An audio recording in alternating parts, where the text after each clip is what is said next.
Bom, pessoal, vamos então para a aula 5, transmissão por correntes, primeira parte, tá? Essa aula está dividida em duas partes, então a segunda parte vai ser semana que vem. Bom, a transmissão, né, por correntes, ela ocorre por meio de acoplamento de elos de corrente, né, com dentes de engrenagens, né? Então, basicamente, eu tenho aqui uma roda dentada, né, com dentes aqui, onde os elos aqui da corrente, né, vão se acoplando, tá? E é importante dizer que no caso de correntes eu não consigo trabalhar como fosse as correias, né, com eixos perpendiculares entre si. Os eixos, né, de ambas as correias dentadas, né, desculpa, as rodas dentadas, né, que estão montadas nas correntes, elas têm que estar no mesmo plano e eixos paralelos entre si, tá? Só para vocês terem uma ideia. Então eu não tenho tanta flexibilidade como eu teria, né, no caso utilizando as correias. Mas algo importante, elas têm um bom rendimento entre 0,98 e 0,99, até porque, diferente das correias, né, se a gente for comparar aquele que é um dos elementos de máquina que a gente viu, né, até agora, da transmissão de movimento, as correias elas têm um problema de escorregamento com as polias, né, e isso não acontece com as correntes e as rodas dentadas.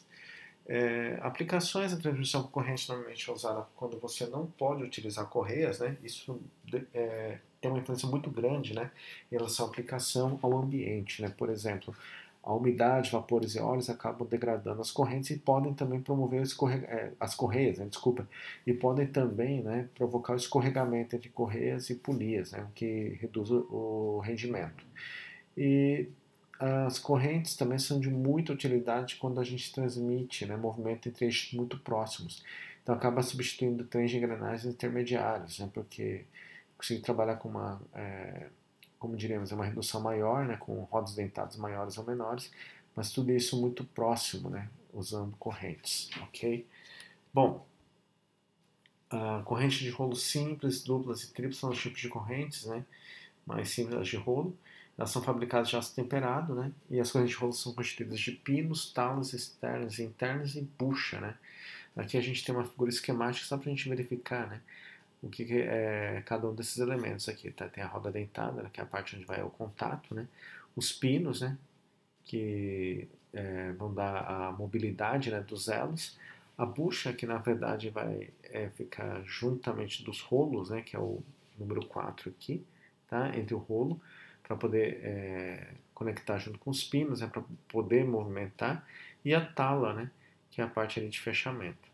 Então, essas correntes são muito utilizadas em casos que é necessária a aplicação de grandes esforços, né, para baixa velocidade, como por exemplo na movimentação de rolos para esteiras transportadoras, tá? Que é o caso aqui das correntes de rolo, tanto simples, duplas e tripla. Aqui eu tenho um exemplo de correntes aqui de rolo simples e aqui de rolo duplo, né?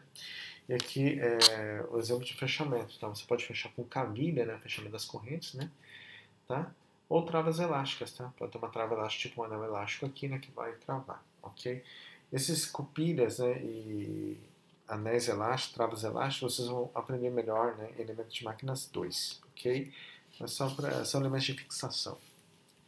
Bom, corrente de dentes, nesse caso, essa corrente ela possui, para cada pino, né, várias talas, né, então você observa que são várias talas sendo montadas, e a vantagem é que você pode colocar uma do lado da outra. Então veja aqui, né, que é um segmento que você pode unir vários, né? Então você tem uma corrente muito mais larga, que vai gerar o quê? Uma corrente bem mais resistente. Então você amplifica a resistência da corrente.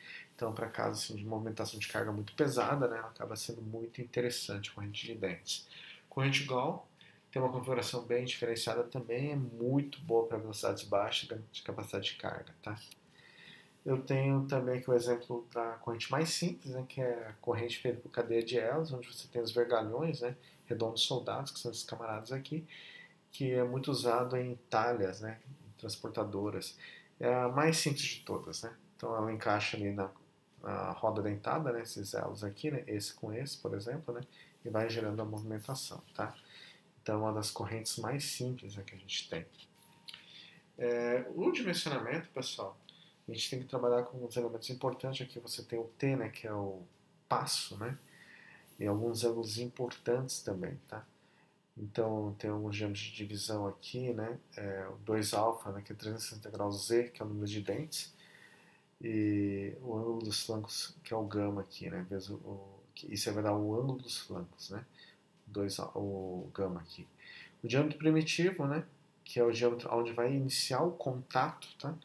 Entre o dente, né, com o elo, tá? É onde você tem efetivo contato, que seria D0, né? T, que é o passo, dividido por seno alfa, tá?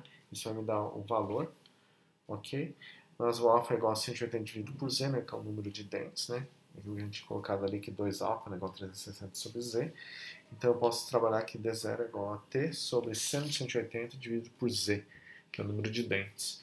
O diâmetro da base é D0, que é o diâmetro primitivo vezes o cosseno alfa. O diâmetro interno seria, então, a diferença, né, entre o D0 menos 1,01 dr, tá? Que é esse outro diâmetro aqui, né? Diâmetro de raiz, tá? Então, o diâmetro de raiz aqui, ele não é especificado, mas é o diâmetro aqui base, né, na verdade. Então, isso vai me dar o DF, que está dado aqui, ó. DF, esse camarada aqui, ó, né? DF. Bom, essa parte aqui. E a espessura axial do dente, né? Ele é dado por 0,95B menos 0,25df, né? Onde B é a largura interna da corrente, então esse é o dado da corrente para eu poder dimensionar a roda dentada. E dr é o diâmetro do rolo, tá? E L seria então a espessura axial, tá bom? Do dente. E os diâmetros externos são calculados dessa forma aqui, né? O dk seria esse daqui, né? O mais extremo aqui. Ele é dado pelo D0 mais 0,7 dr, o diâmetro de raiz. dk D0, né, mais 0,83 diâmetro de raiz, para que caso? Para o caso de você ter dentes, né, número de dentes entre 12 e 25, aqui era dentes menores que 12, número de dentes, né, número de dentes entre 25 e 38, e aqui menores que 38, né. Desculpa, aqui está errado, tá, maiores que 38. Então isso aí me daria os valores, né, do diâmetro externo necessário, ok? Bom, o desgaste, pessoal, o principal critério que deve ser levado em conta nas transmissões por corrente, tá? Então, a durabilidade, a gente considera que a transmissão desgastada, quando ocorrer alongamento provocado pelo estiramento das tábuas, e desgaste das articulações. No momento que o alongamento atingir 3% do comprimento original, é o momento, assim, crítico, né, do desgaste ali das correntes, tá? E tem que tomar muito cuidado com a corrente, pessoal, porque às vezes a ruptura dela, né, é repentina, tá? Então isso pode gerar muitos danos, né? Deve-se dimensionar também o número adequado de dentes, né, para que a transmissão funcione de forma adequada, né? Caso isso não ocorra, a transmissão pode ser comprometida com muito ruído. Então, por exemplo, tem aqui o número mínimo de dentes, né, para rolos tem que ser maior igual a 9, ou seja, no mínimo tem que ter 9. E para transmissões silenciosas tem que ter no mínimo 13. 13 dentes no mínimo, tá?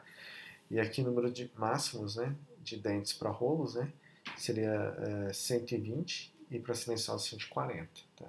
Então a relação de transmissão nós temos aqui, né, para a relação de transmissão de 1 para 2, para 3, para 4, para 5, para 6, eu tenho algumas recomendações aqui, tá? Do número de dentes de corrente de rolos, ok? Obviamente isso aqui é só um dos lados, né? Então o outro você consegue pela relação de transmissão, né? Definir qual que é o número de dentes adequados aí para a gente trabalhar, ok? Bom, o passo da corrente também é importante. Quanto menor o passo, melhor vai ser a transmissão, porque vai ter menos atrito, choque. E a rotação máxima do pinhão para o passo correspondente será dada por isso, tá? Então se eu tiver um passo, por exemplo, de meia polegada, o máximo que eu posso rotacionar meu pinhão é 3.300 RPM, tá? É o máximo. Se for menor, não tem problema. O problema é a questão de você ultrapassar o máximo, tá? Então aqui é uma relação, né? E a velocidade periférica nunca pode exceder os seguintes limites, tá? Que para corrente de rolo é 12 metros por segundo, para correntes dentadas, né, é 16 metros por segundo, tá? E são alguns limites, né, até para que você não tenha a corrente escapando, né, da roda dentada. A carga máxima de corrente, tá? Então a força máxima que pode atuar na corrente é dada pela força de ruptura da corrente dividido pelo coeficiente de segurança e um fator de operação K. E se é para corrente de rolos, para corrente dentada, né, eu trabalho com esse B a mais aqui, que é a largura da corrente, tá? Porque a corrente dentada, conforme a gente observou antes, né, uma das características importantes dela é o que? É justamente, né, essa capacidade de você montar uma do lado da outra, né, aumentando a largura dela, tá? Alguns coeficientes de segurança, para a gente ter uma ideia, tá?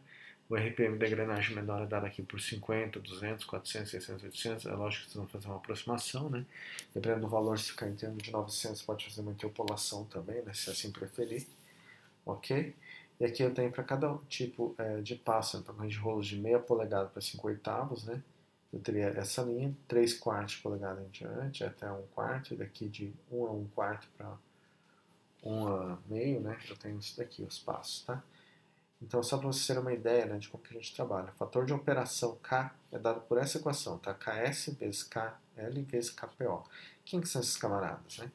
Então, o KS é um fator de serviço. O KL aqui é o fator de lubrificação e o KPO é o fator de posição. Então, por exemplo, no fator de serviço, se eu tiver carga constante, operação intermitente, KS é 1. Agora, se eu tiver impacto, operação contínua, né, sem parar, é 1,3. E se eu tiver impactos muito fortes, operações contínuas, já vai para 1,5. Fator de lubrificação. Se a lubrificação é contínua, ou seja, se o sistema, né, ele jorra o lubrificante direto à corrente sem parar continuamente, é uma coisa. Agora, se a lubrificação tem que ser feita de tempos em tempos, aí já é 1,3, né?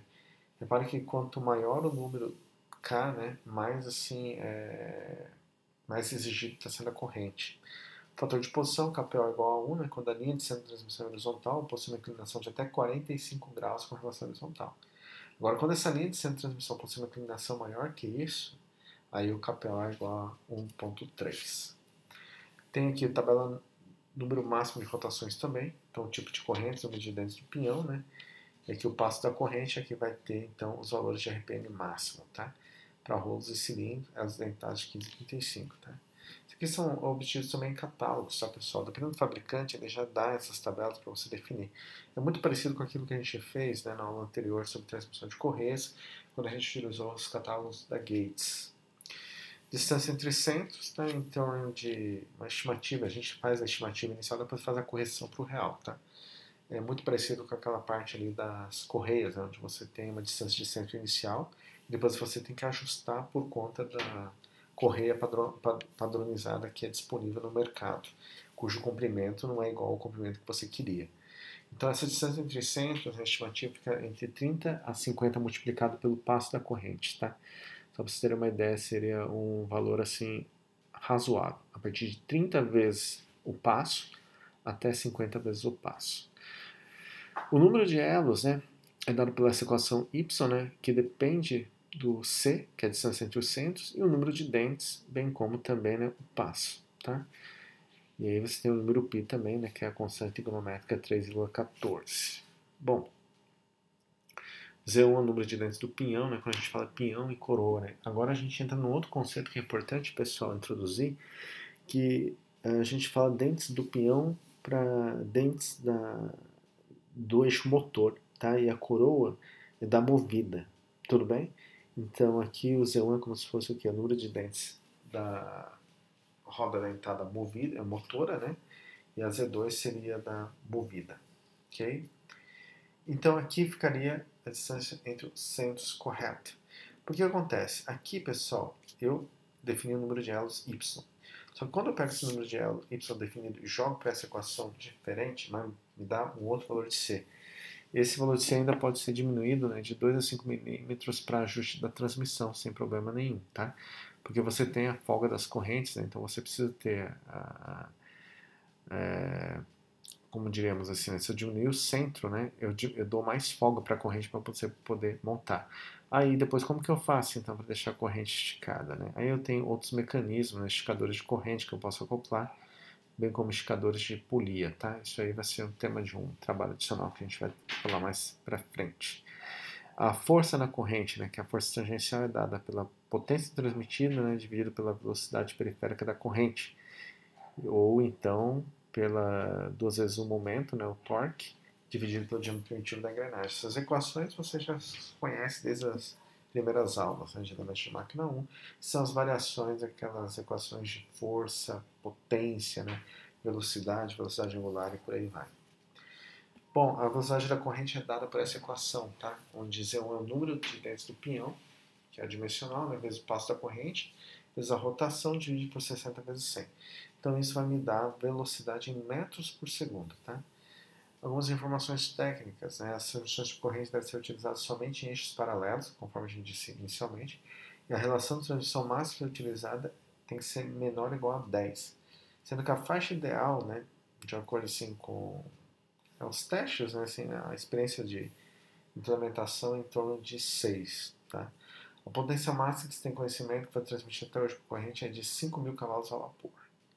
Não é pouca coisa não, são cerca de 3.700 kW e uma rotação de 5.000 RPMs. Okay?